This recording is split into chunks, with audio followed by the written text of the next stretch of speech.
Hello friends, welcome back to my channel. आज फिर हम आपके लिए एक नई कहानी लेकर आए हैं, जादूगरनी का सिर। एक बार इटली देश में एक राजा था जिसके कोई बच्चा नहीं था।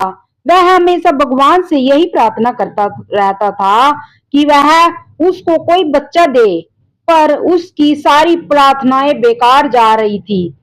एक दिन जब वह रोज की तरह से प्रार्थना करने गया तो उसने एक आवाज सुनी, क्या तुमको एक लड़का चाहिए जो मर जाए या एक लड़की चाहिए जो भाग जाए? यह सुनकर तो वह सोच ही नहीं सका कि वह इस बात का क्या जवाब दे। तो वह चुप रह गया। वह घर गया और अपने सारे दरबारियों को बुलाया और उनसे पूछा कि उसको इस बात का क्या जवाब देना चाहिए, उसको क्या मांगना चाहिए। वे बोले, अगर लड़के को मरना है तो यह तो वैसा ही है जैसे किसी बच्चे का ना होना, इसलिए आपको लड़की ही मांगनी चाहिए, क्योंकि अगर वह भाग भी गई तो भी वह कम से कम जिंदा तो रहेगी और आप उसे कभी कभी देख तो सकेंगे, और फिर उसको हम ताले में बंद कर भी रख सकते हैं ताकि वह कहीं भाग ही नहीं सके। सो राजा फिर से अपनी प्रार्थना की जगह वापस गया और प्रार्थना की। उसने फिर वही आवाज सुनी, क्या तुमको एक लड़का चाहिए जो मर जाए या एक लड़की चाहिए जो भाग जाए? इस बार उसने जवाब दिया, मुझे एक लड़की चाहिए जो भाग जाए। समय आने पर उसकी पत्नी ने एक सुंदर बेटी को जन्म दिया। शहर से कई मील दूर एक बगीचा था जिसके बीच एक महल था। उसके भाग जाने के डर से वह अपनी बेटी को वहां ले गया और एक आया के साथ उसको वहां रख दिया। राजा और रानी अक्सर उसको मिलने के लिए वहां चले जाते थे ताकि वह लड़की शहर के बारे में सोच ही ना सके और वहां से भाग भी ना सके। जब राजकुमारी 16 साल की हो गई तो राजा जियोना का बेटा उधर की तरफ निकला। उसने राजकुमारी को देखा तो उसको उससे प्यार हो गया। उसने उसकी आया को रिश्वत में बहुत सारे पैसे दिए और उससे उस महल में घुसने की इजाजत ले ली।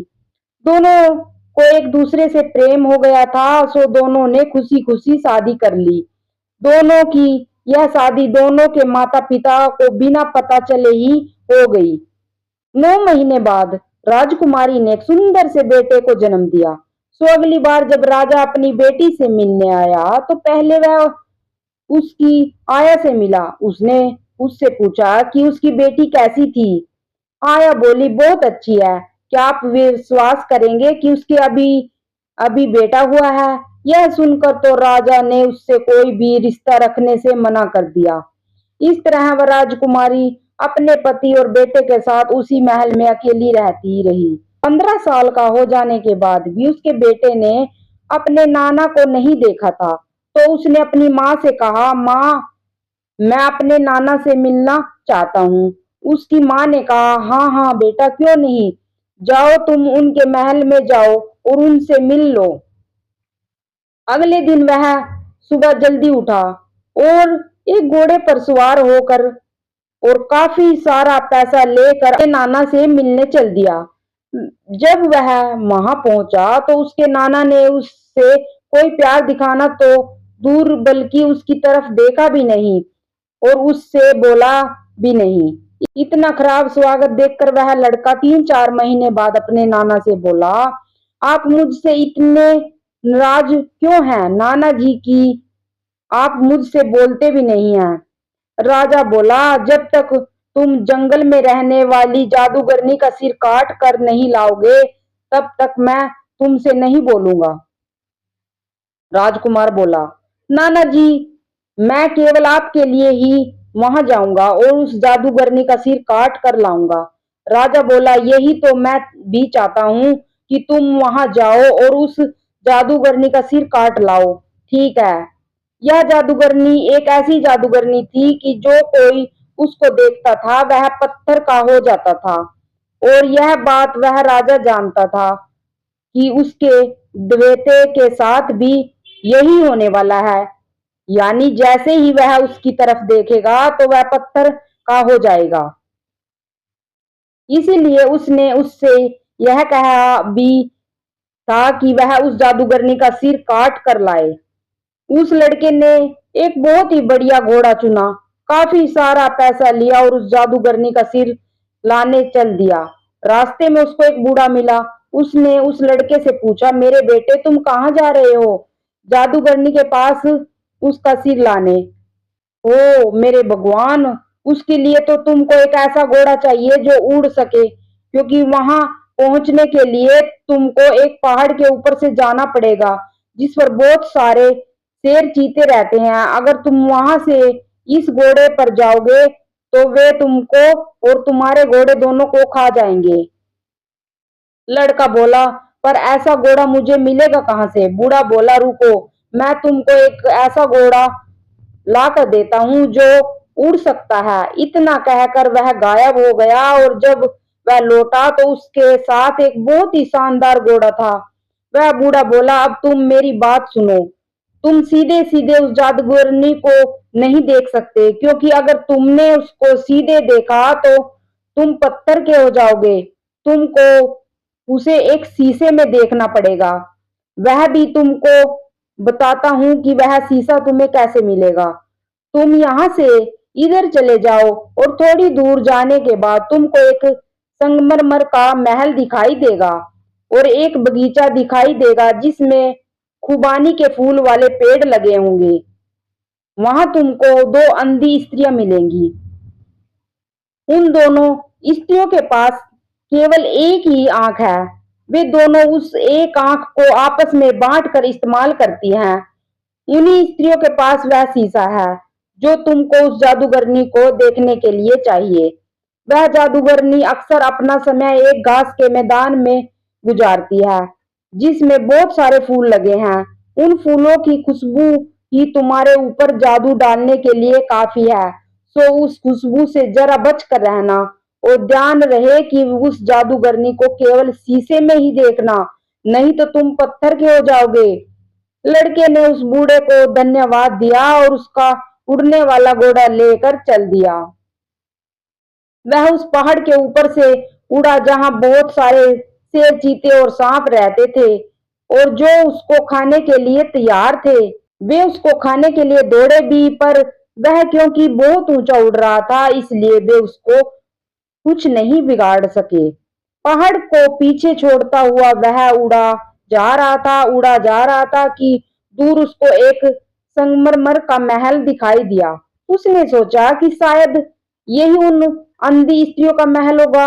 इन दोनों अंधी स्त्रियों के बीच में एक ही आंख थी और इस आंख को वे एक दूसरे को दे लेकर इस्तेमाल करती रहती थी। यह लड़का उस संगमरमर के महल के पास पहुंचा गया, पर महल का दरवाजा खटखटाने की हिम्मत नहीं कर सका। सो वह बगीचे में ही टहलता रहा। वे स्त्रियां अपना शाम का खाना खा रही थी। जब वे अपना खाना खा चुकी थी तो वे बगीचे में टहलने के लिए आई।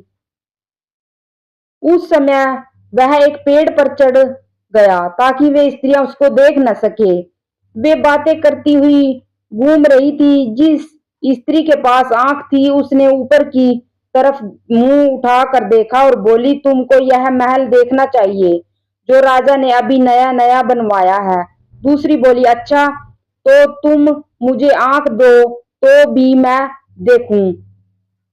पहली वाली ने उसको आंख दे दी, पर जैसे ही उसने हाथ बढ़ाकर आंख देनी चाही तो उस लड़के ने पेड़ से नीचे झुककर उसको बीच में ही ले लिया। दूसरी बोली, तो तुमको मुझको आंख नहीं देनी चाहती? दूसरी बोली, तो तुम मुझको आंख नहीं देना चाहती? तुम सारा कुछ अपने आप ही देख लेना चाहती हो, पर मैंने तुमको आंख दी तो नहीं, तुमने तो नहीं दी, मैंने अभी तो तुम्हारे हाथ में रखी। वह इसी तरह आपस में बहस करती ही रही जब तक कि उनको पता नहीं चल गया कि उनमें किसी की भी आंख गलत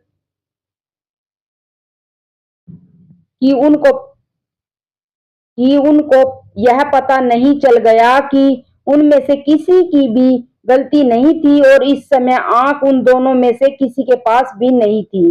जब वे जोर से बोली, ऐसा लगता है कि हमारे बगीचे में कोई और है जिसने हमारी आंख ले ली है, और अगर वह आदमी यही है तो मेहरबानी करके हमारी आंख हमें दे दे, क्योंकि हम दोनों के पास केवल एक ही आंख है, और अगर उसे हमसे हमारी आंख के बदले कुछ चाहिए हम वह वह हमको यह भी बता दे कि उसको हमसे क्या चाहिए। हम अपनी आंख के बदले उसको वह दे देंगे। तब वह लड़का पेड़ पर नीचे उतर आया और बोला, मेरे पास है आपकी आंख, आप मुझे उसके बदले में वह शीशा दे दीजिए जिसमें जादूगरनी को देख सकूं, क्योंकि मुझे जादूगरनी को मारना है। उन अंधी स्त्रियों ने कहा, खुशी से, पर पहले तुम हमारी आंख तो वापस करो, तभी तो वह शीशा हम तुमको ढूंढ कर दे सकेंगे। उस लड़के ने उनकी आंख वापस कर दी। उनमें एक स्त्री ने अपनी आंख लगाई और दोनों महल चली गई।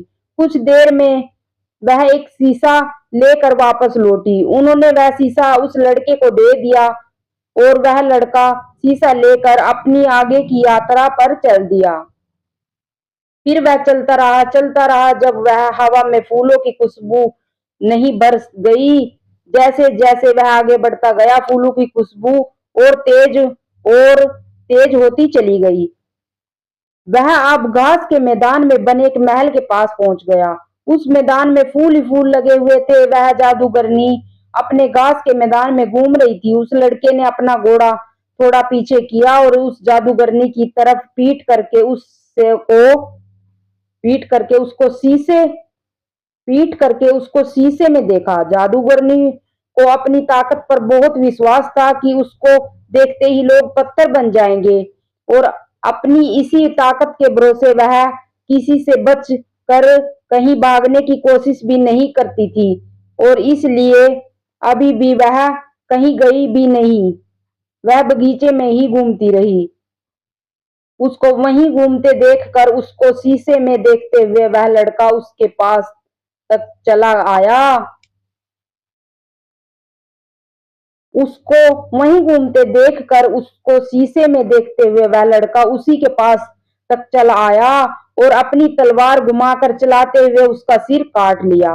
उसके सिर से थोड़ा खून निकला जो जमीन पर गिरते ही सांपों में बदल गया।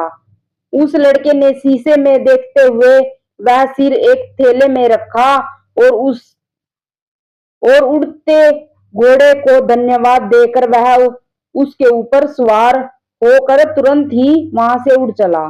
घर लौटने के लिए उसने दूसरा रास्ता लिया। वह एक बंदरगाह से गुजरा। समुद्र के पास ही एक चैपल था। वह लड़का उस चैपल में चला गया तो वहां उसको एक सुंदर सी लड़की काले कपड़े पहनी रोती हुई दिखाई दी।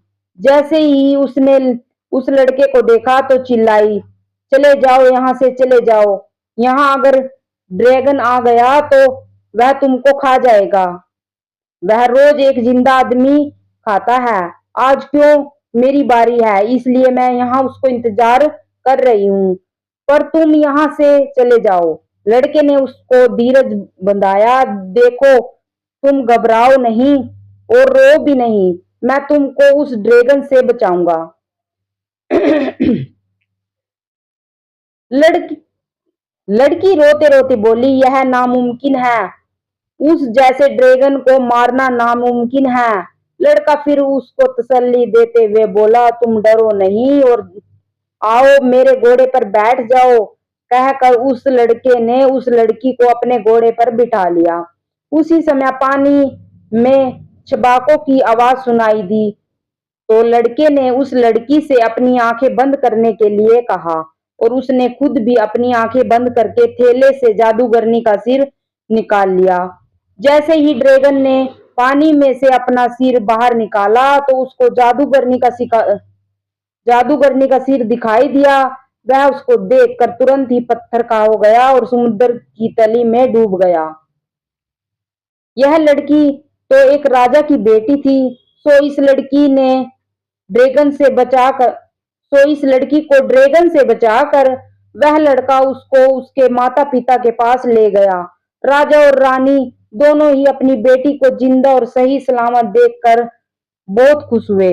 इसके बदले में राजा ने अपनी बेटी की शादी उस लड़के से करने का वादा किया और अगर वह उसके पास रहा तो उसको अपना वारिस बनाने का भी वादा किया।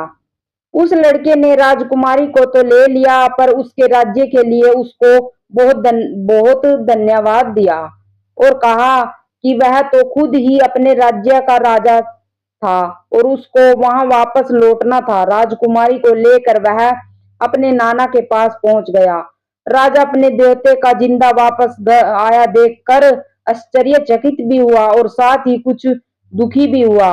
लड़का बोला, नाना जी आप यही चाहते थे ना कि मैं जाऊं और जादूगरनी का सिर काट कर लाऊं, सो देखिए मैं उसका सिर काट ले आया हूं। इतना कहकर उसने अपनी आंखें बंद करके उस जादूगरनी का सिर थैले से निकाला और राजा के सामने कर दिया। जैसे ही राजा ने उसका सिर देखा वह पत्थर का हो गया। उसके बाद वह लड़का अपने माता पिता के पास चला गया। वहां से उन सबको लेकर वह अपने नाना के राज्य में लौट आए और अपने नाना के बाद वह लड़का वहां का राजा बन गया। उस राजकुमारी से उसकी शादी हो गई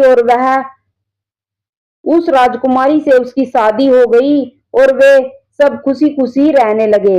थैंक्स फॉर वॉचिंग।